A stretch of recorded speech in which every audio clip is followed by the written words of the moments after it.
Spectacular, splendid. Pick your superlative when it comes to Sydney, the venue for the third and final T20I between Australia and India. This is ESPN Cricinfo Matchday. Building up to that game, I'm Ronak Kapoor with Murli Karthik in studio and Sean Tate joining us from Adelaide. First and foremost, let me confirm that we have no weather forecast that suggests that there could be any rain. We should get 3 to 4 hours of uninterrupted cricket in Sydney, which is something this series so desperately needs.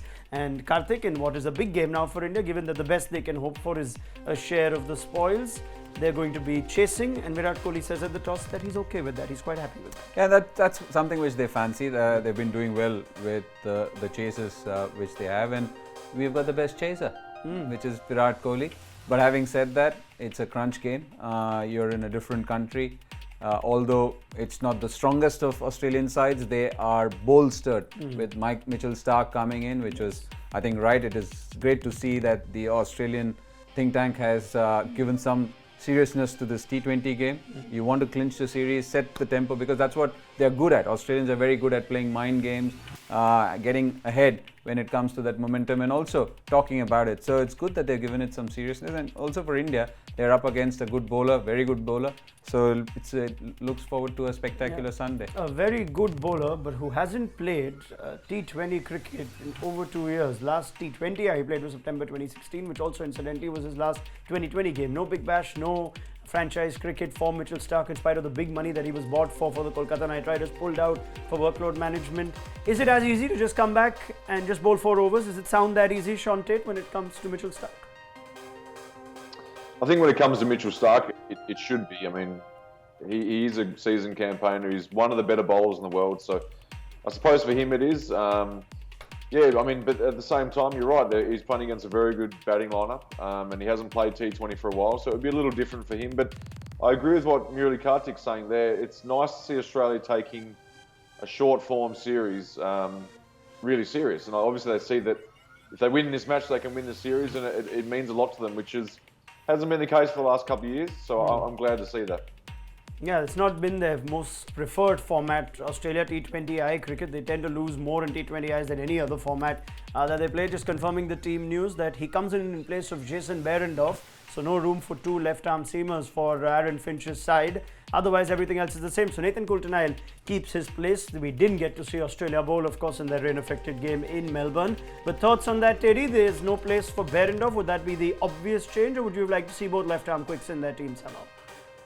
No, that's what I probably would have. Although I've been saying that Ty might miss out, but I think that's a good move. I would have gone with the same thing. Nathan Coulter-Nile is a really good 2020 bowler. A great balanced attack. You've got the pace of Coulter-Nile, left arm pace of Starc, and then Andrew Tye with his change ups. He's good Yorker bowling at the death. Obviously, then with the spin, I think it's a good balanced attack. Yeah, I just said a little while back that this is not their favourite format, T20I cricket. They don't win too many series. We'll just throw that up for you because it's been a series of losses for Australia when it comes to T20I bilateral series. And just looking at their results, there's just one that's a win in the UAE against the UAE. So that hardly should count for anything. In the tri-series, home and away, if you're just looking at that too. So it's not been the nicest time for Australia in this particular format. Here they stand with the possibility of winning it. It could mean something for this side with all the nonsense that took the headlines at the start of this series, Teddy, as well as the series defeat to South Africa. Just winning this 2-0 as against India coming back 1-1 going into the test could really make the Australians feel good about themselves. Yeah, absolutely. I mean, a completely different format, but still when the momentum's in your favour, it can work well for you going into another format of the game. It helps with the mind games of the whole summer coming up. And yeah, I mean, you're right. I mean, Australia haven't seemed to have taken it serious enough, the T20 stuff. And the Australia of old just want to win everything. And I think if we get back to the basics of that, just wanting to win everything that's in front of us at the time, it'll be for the greater good of Australian cricket in general. Yeah, 4 wins and 1 loss in Sydney, as you can see on screen. That 1 loss coming to India. And speaking of India, Karthik, sometimes you could be a bit annoyed. You've clawed your way back in a tight 3-match series. And when you had the great chance of winning, rain came down at the worst time, and you could say Australia got away with that. Otherwise, we could have gone into this game with India with a serious chance of possibly winning the series and turning the momentum after the second. Yeah, correct. But you can't control that, isn't it? It's a cliched thing to say, but that's what it is. In the first game, rain came as a savior for Australia, and so also in the second game, because in the first game their target was projected when they were doing well, which was out of India's reach, so to say, and then the second game when it was well within India's reach, it came as a savior. Yeah, so I thought they were doing okay in that first game before the rain came down. You're saying they were benefited. That's what I'm saying, that obviously 158 in 16.1, and then then suddenly to be so it certainly benefited. So 17 overs, 174 is very different from 17 overs, 158. So that's what I mean. Or even 20 overs, 200. Yeah. And we're speaking of Mitchell Starc, and he returns, of course, to this Australian team. We've got some numbers as well for Starc at the SCG, which you can make what you want of it, because we saw two fairly different surfaces in Brisbane and in Melbourne. But that's the T20 record Starc has, the Sydney Cricket Ground, average of 14, economy of 7s. Even when you are a world-class bowler, you're not being used in this format. It's can it go either way, or are you expecting, like Sean says, a bowler of Mitchell Starc's quality to just get 4 overs right? See, it's never easy. It's just that somebody of his quality can make that switch easier or better than most. But the thing is that when you're playing the same format, there are different kinds of deliveries which you are practicing. It's about being able to execute those skills when you're under the pump. That's what T20 asks of you. So if you're able to bowl the Yorker when you want to at will, get that slower one going, get it at the right spot, and to be able to mask all those things and get it right, so you need to be playing consistently. So you're used to it. So test match bowling requires different skills. You're bowling at a length consistently. T20 is not like that. If you keep consistently bowling one length, you're going to get punished. So these are the small things. But yeah, Mitchell Starc is a world-class bowler. It's just that you expect him to make that switch earlier or better than most. And the thing is, 2016 onwards, he's not played. So that might affect. So that's the thing, right, with Australia and their fast bowlers. There's a lovely word Murli Karthik uses on how they cajoled and kept in cotton, and that word mollycoddled. Yes, and imagine, I'm no cynic, but imagine if in this 4-over game, if Mitchell Starc does something to his predominantly fragile body. If you remember, I asked Sean the same question in the last game as to why Australian cricket has come down, and he mentioned that workload management, only these number of balls has to be bowled. That's why I said mollycoddled. You always thought of all the great fast bowlers who used to bowl lots of balls. You ask a Wasim Akram, a Courtney Walsh, a Michael Holding, a Zahir Khan, everybody says we got fitter by bowling, not by being mollycoddled. I mean, it's the first time in all the time that I can remember in Indian cricket, I don't know if you would know, that an Indian fast bowler was told recently, you're not going to bowl more than 15 overs in Mohammad Shami. Exactly. So, I mean, I don't remember it's ever happened before. No. But is that something which you welcome, or you say Mohammad Shami is playing for his Ranji team, let him just bowl as much as he wants? No, it's a bit surprising to me. Look, you can call us old school or whatever. Seriously, you get better in bowling by bowling. Unless and until you're tired, you're injured, then it's a different thing. Or there are certain kind of bowlers who bowl quality and then they walk away from it. They could be bowling quality for 3 hours, or they could be bowling quality for 20 minutes. Once they see that something is not right, they leave the ball and go. But to be asked not to bowl and only these number of overs can be bowled, that happened to Stephen Finn. When I was playing for Middlesex, we were told that he can't bowl more than these number of overs. That doesn't develop a bowler. That doesn't help you. I don't understand how it helps you. I don't know if it ever came to you, Sean Tate, at the time that you were playing for Australia regularly. It's certainly in ODI cricket, T20 cricket came along. You were looked at more as a white ball specialist, but is that something as a fast bowler you wouldn't mind, someone managing your workload? No, I think you can manage your own workload with the bosses, with the coaches, with the fitness trainers. You can get on your same page, but at the end of the day, it's your career. You're the player. You have to, you know your own body. If you've bowled a lot of overs for 3 days in a row, maybe common sense says maybe have a couple of days off. And if you haven't bowled enough, and if you're not in form, you've got to keep bowling until you get yourself back in form. Shane Warne talked about that before in Ashes series. He felt like he was out of form. He bowled for 5 hours in the nets the day before a game. He took 40 wickets that series and was man of the series. So exactly what Karti's saying. Call it old school, but it worked. And all this data they keep bringing out, data this, data that. Never mind. Get your players in form. If you get injured, you get injured. That's cricket. That's sport. Simple as that. But it's a different sport. It's not as simple as it is. Lots of people that take jobs in boardrooms which tend to look at how a workload. But in spite of all this workload management, are they on the park? No. Pattinson breaks down. Starc breaks down. So that's it. It's how is it sport. helping? If something has to help. So whatever you do, that logic has to help. If it's not helping, then it's not. It ain't right. So the good thing is at least that Mitchell Starc features in what is a game that Australia must win to win the series, and he is the only change for Australia, like we've mentioned. And how Murali Karthik would have hoped that there was one change for India too, but it's not to be. Virat Kohli in almost expected fashion in this format, because he does chop and change in Test cricket a lot. He doesn't like to tinker with things too much. And given India's much improved performance in Melbourne, Karthik, do you understand that decision, even though you may not agree with? Look, I personally, if you ask me, I am a big believer in not changing teams in T20 cricket. Right. But the thing is, you have to get the team right first. Because you need to give confidence. You need to give confidence to a player. It's such a volatile format. Say for a bowler or for a batsman who's going to go and play for the team, if he's dropped after that kind of a performance, the next time he's going to go and bat, he's going to bat for himself. Similarly, for a bowler, the bowler is trying to do things for the team. If he gets it wrong, the next time when he comes back, he's only thinking, oh, how do I get away with 4 overs, decent analysis, so that I play the next game. So you need to give that kind of freedom to people in T20 cricket. But having said that, Chahal is a match winner, so he should have been featuring from the first game. I mean, every player you could say is a confidence player and works on his confidence. But as you look at personalities, Yuzvendra Chahal strikes you as one of those that gets more from just playing more and doing well. He doesn't play the longer format. He doesn't play Test cricket. Now we've got what 6 T20Is where Chahal's featured in 1 or 2, and that's just about it. He goes back home not featuring in this. Does that to some degree affect a player who's not one of those, not a Virat Kohli of bowling, or not a Jasprit Bumrah? No, why? Even the best players can be affected if you're going to drop them, and then the next time they come back, they're going to be thinking, why am I coming back, or why was I dropped in the first place? And that always sends a message of insecurity. Sure. Chahal has bowled well for you. Chahal has not bowled badly. The T20 is a format where the odd game you're going to get whacked. It's for any bowler. Steyn has been whacked. Brett Lee has been whacked. Warney has been whacked. So it's not as if that somebody has been spared that kind of treatment. Every good bowler does. That's why you say you leave your ego at home when you come and play T20 cricket as a bowler. So Chahal is a match winner for you, and Chahal has done well in the company of Kuldeep Yadav. Even on his own, he has done well. So why drop him in the first place? Now, obviously, if Krunal is doing well, if you think, obviously there's no...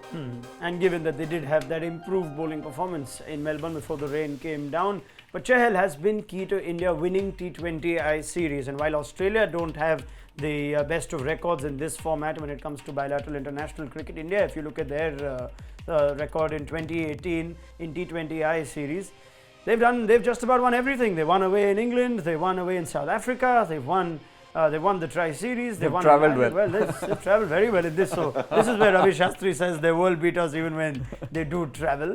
But well, simple as that. Now, just keeping the conversation going, Sydney. How does Sydney stack up? Because we saw a stark difference between Brisbane and Melbourne when it comes to average first inning scores and who tends to win. This is even lower. We're on the decline here because the average first inning score is 140 and the team batting second has won 4 out of 5.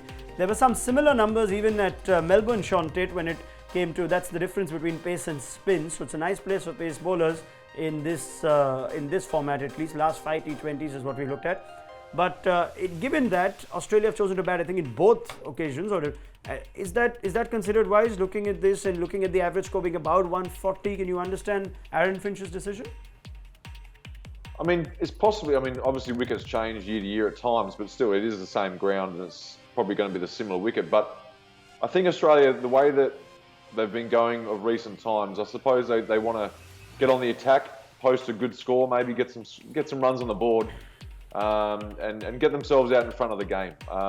If they had an unbelievable side, then they might have chosen differently, but they might not have the luxury to do that. So that might be part of the decision, I think. It's a question that Australia's batsmen need to now stand. It's a decision that Australia's batsmen now need to back, and they probably were guilty of going too hard too soon, as Sean Tate put it in the last game. And in the last 6 T20Is, Glenn Maxwell's done okay. You'd accept anything above 25 from a player like Maxwell if he's striking well enough. But otherwise, there's not much. Maybe I'm expecting more from Chris Lynn at 16 and 120 with average and strike rate. Aaron Finch himself with an average of 6 has had a shocker of it in the last 6 games that he's played. And Darcy Short we've also mentioned. So that's two in your top 3 or your openers that are really struggling, Teddy. And is the leash a little shorter for Darcy Short, who's not had a good time of it of late? yeah, you're right. He hasn't had a great time of it of late, but I think this might be, this might be the match for him. If he scores runs, he might stay in the T20 side. If he doesn't, it's probably not looking good for him because he has struggled. It's not just getting out; it's the way he's played at times. I think he really struggled early on with the ball zipping through. So yeah, this is probably make or break for him in the T20s for the near future, anyway. You got two openers, both not with runs behind them. Would you just advise to take some time, or then does that hamper the rest of the approach from Australia was clear last time? We're just going to keep going hard. Yeah, that's again for the batsman to decide for himself. Would you consider changing it? Maybe send Lin up and just have one guy who feels better. No, what happens with these formats is that you're possibly a couple of strokes away from feeling that confidence. And Finch and Darcy Short are dashers. So if you're going to try and poke and fiddle around, you're not going to get your confidence back. That might be fine for test match cricket. Yeah, you want to get the pace of the pitch right. You want to not go berserk from the very first ball like what happened to Finch. Yes. You still want to see how it plays down, and then these are the kind of batsmen who will always make up. The strike rates are not a problem. If they are going well, then they go really big. So you always want to give yourself that little bit more time. Yeah. But having said that, they are dashers. They can't poke around. Let's see if there is any change in approach from either Finch or Darcy Short. Now they are at the Sydney Cricket Ground in Sydney, one of the great cities of the world. It's time to explore those sights and sounds even further with Shibani Dandekar in ESPN Cricinfo Undiscovered Australia, presented by Tourism Australia.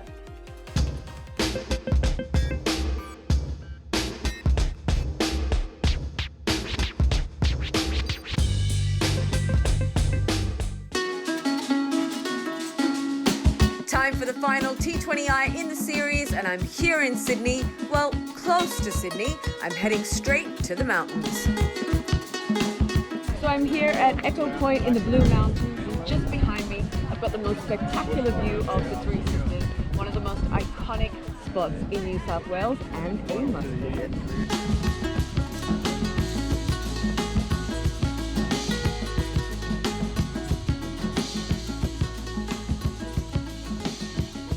Close by is the Warda Australian Centre, which celebrates Indigenous Australian history and culture and showcases the country in all its glory. Hello.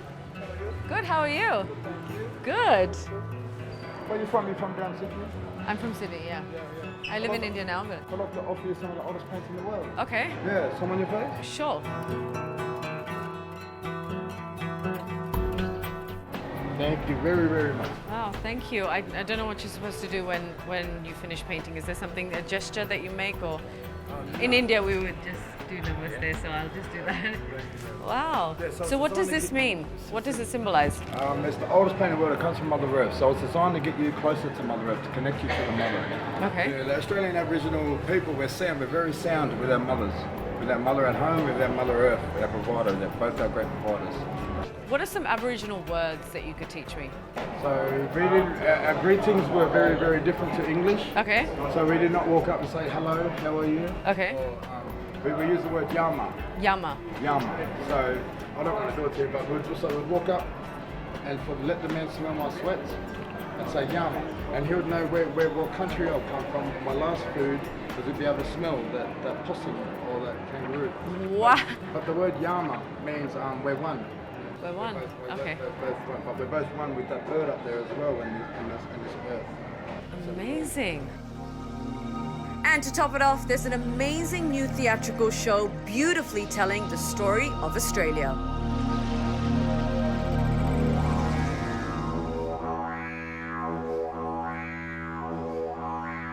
This is how circular breathing was created.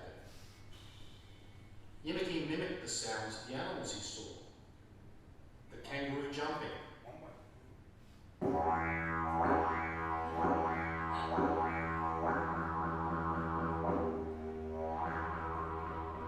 kookaburra laughing.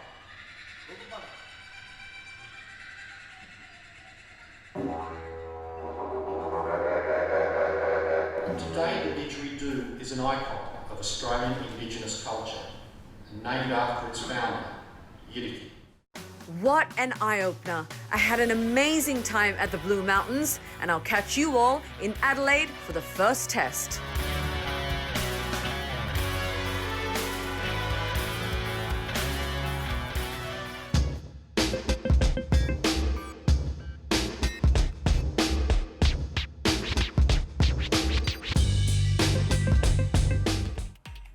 Shivani Dandekar as part of ESPN Cricinfo Undiscovered Australia. Catch more of that on the site and download the app as well. I wonder what Sean Tate made of that dance. And did you identify her dancing partner at the top and tail of that? We'll see more of that in other episodes from Sydney. Did you identify who that man was, Tatey?